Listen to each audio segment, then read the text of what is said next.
Nous parlerons ce soir du Congo-Brazza où les retraités réclament 21 mois d'arriérés de pension. On va évoquer aussi la RDC et ses tensions au sein de la coalition Kabila-Tshisekedi. La Guinée-Conakry, une nouvelle date pour les législatives dans un contexte plutôt tendu. Et puis le Togo, l'ANC relance le débat sur la recomposition de la Cour constitutionnelle autour du plateau. Pour en parler, Marc Aboflan, directeur de publication de Faits et Chiffres. Bonsoir Marc. Bonsoir Samuel, bonsoir aux confrères et bonsoir à tous les téléspectateurs. Credo Tété, directeur de publication de Le Médium. Bonsoir Credo.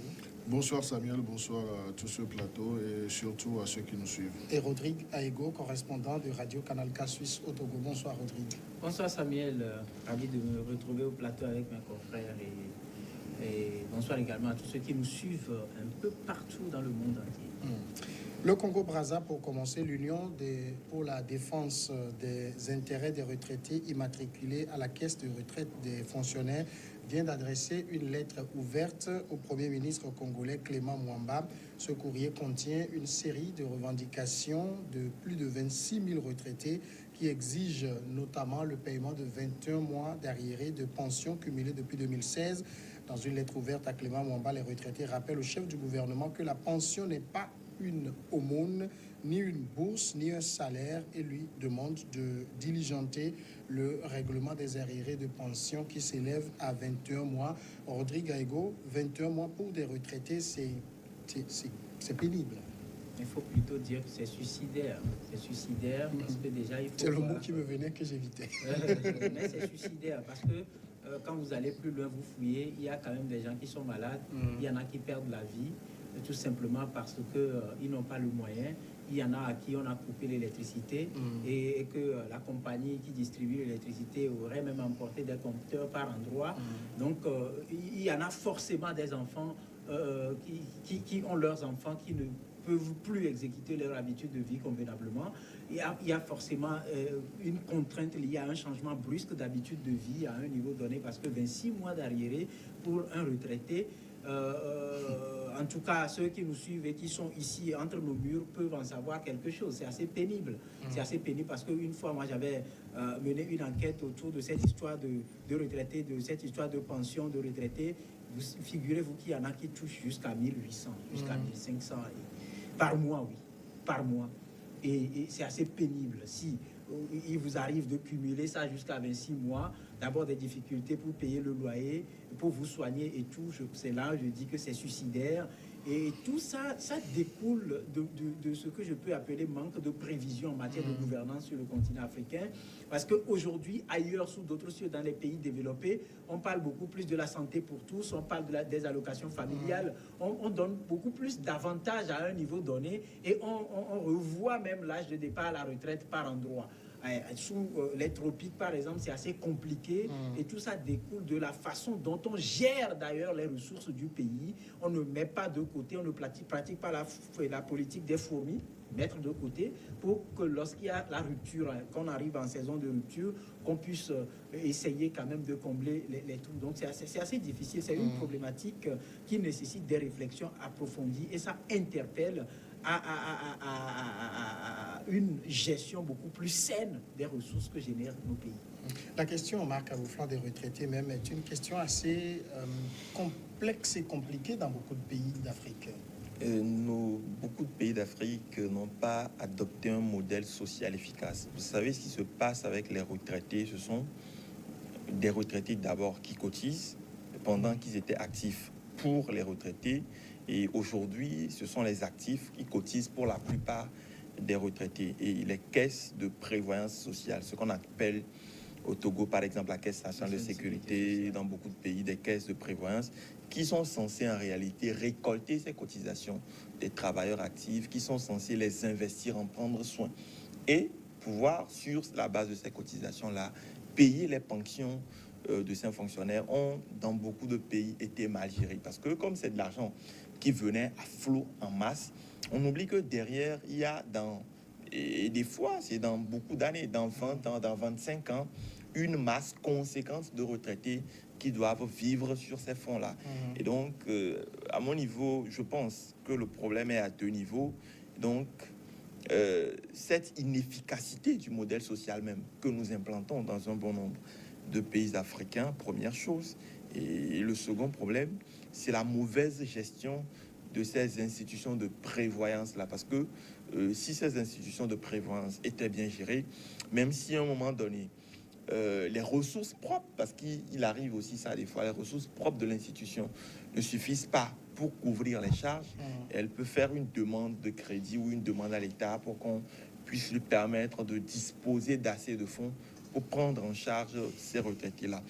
Et ce qui se passe aussi, et qui, à mon avis, est dommageable, surtout dans le cas du Congo, c'est qu'on a des pays dans lesquels, en l'occurrence, tout va bien en apparence, et on a ceux qui ont construit ces pays-là, ceux qui se sont battus, ceux qui sont des fonctionnaires et tout, qui n'arrivent pas à bénéficier de leur pension de retraite. Et ces pensions-là, remarquez, n'atteignent même pas des fois 50% du salaire de départ à la retraite de ces personnes-là. Et donc, il est difficile d'abord pour eux, avec ces pensions, quand elles sont bien payées, de faire face à leurs besoins quotidiens. Parce que des fois, c'est des enfants en grand âge qui doivent aller dans des universités et tout. Des fois, c'est simplement les charges de la vie courante ou des maladies liées à la gérontocratie, à cet âge-là qui avance chez ces personnes-là.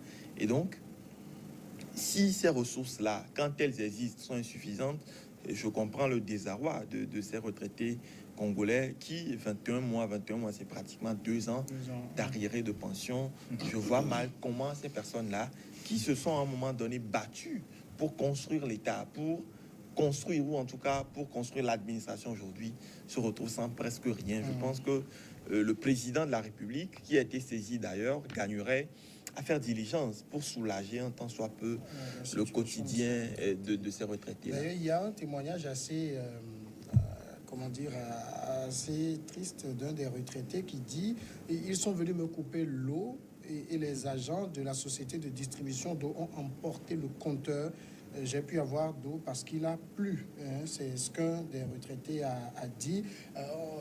Credo Tété, le problème, quand ces personnes, quand elles étaient en service cotisées, c'est que au lieu de constituer des fonds pour les vieux jours pour ces gens, cet argent prend d'autres destinations. Oui, justement, donc c'est le problème de gestion qui a été soulevé parce que en matière de sécurité sociale, c'est vrai qu'on domicilie, disons, les cotisations des agents, des fonctionnaires, mais il faut penser à rentabiliser ces fonds, à les fructifier.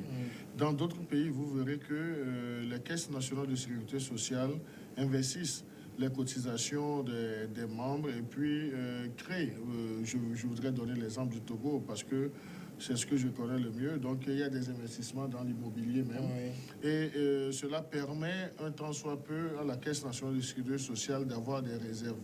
Même si les entreprises n'arrivent pas plus à un certain moment à assurer les cotisations, donc ça permet à la Caisse de juguler un tant soit peu les problèmes. Donc il y a justement le problème de gestion, d'inefficacité dans la gestion qu'on doit interroger, mais également interroger les responsables ou bien les dirigeants de ces entreprises. Est-ce que réellement ces dirigeants de ces entreprises ont honoré leur engagement? Mais dans le cas d'espèce, on doit beaucoup plus indexer la mauvaise gestion de ces caisses de sécurité sociale du côté de Congo-Brazzaville. Et maintenant, face à ces situations et avec le récit que vous venez de nous faire partager, donc la situation est très préoccupante. Si un ancien fonctionnaire doit vivre, disons, cette misère après avoir fait son service comme cela se doit, donc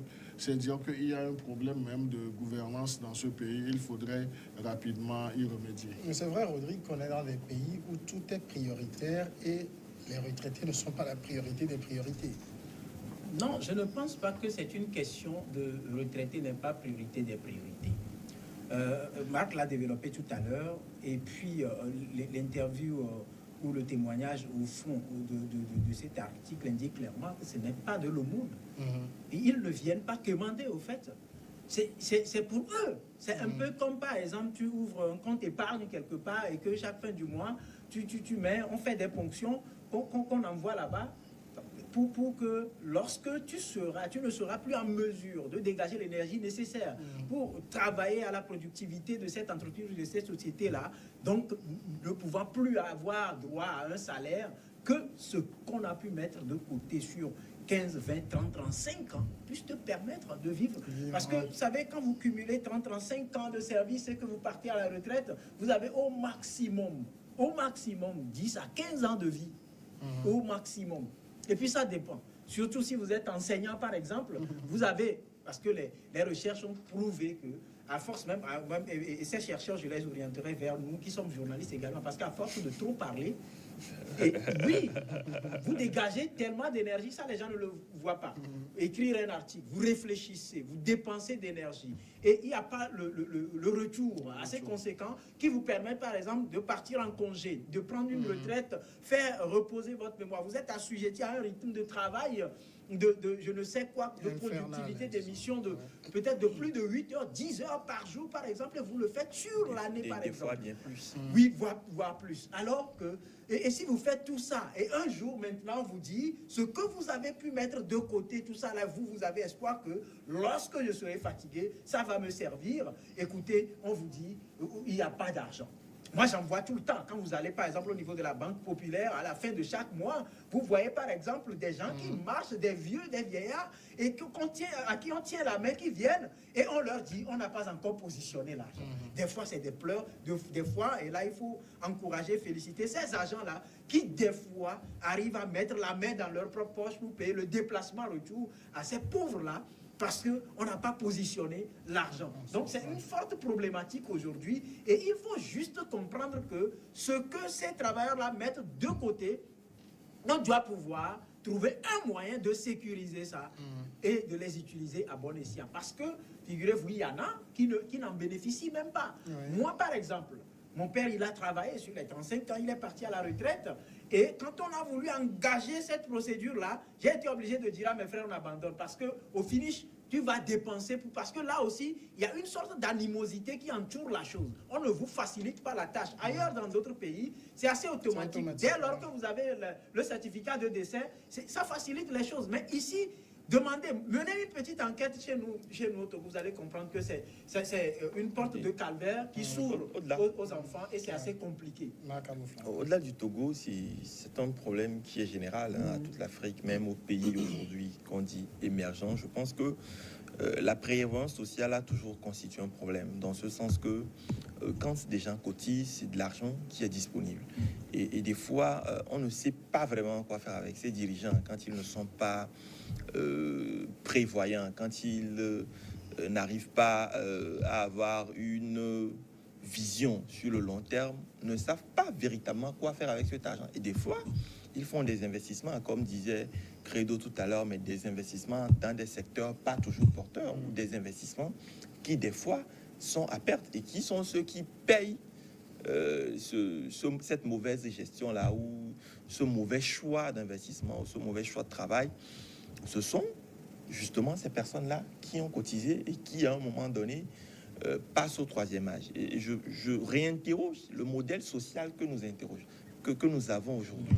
Parce que nous disons que nous avons une population très très jeune, mais comme nous n'avons pas beaucoup de travailleurs dans le secteur formel, nous arrivons à une marge des fois de retraités qui dépassent ceux qui cotisent.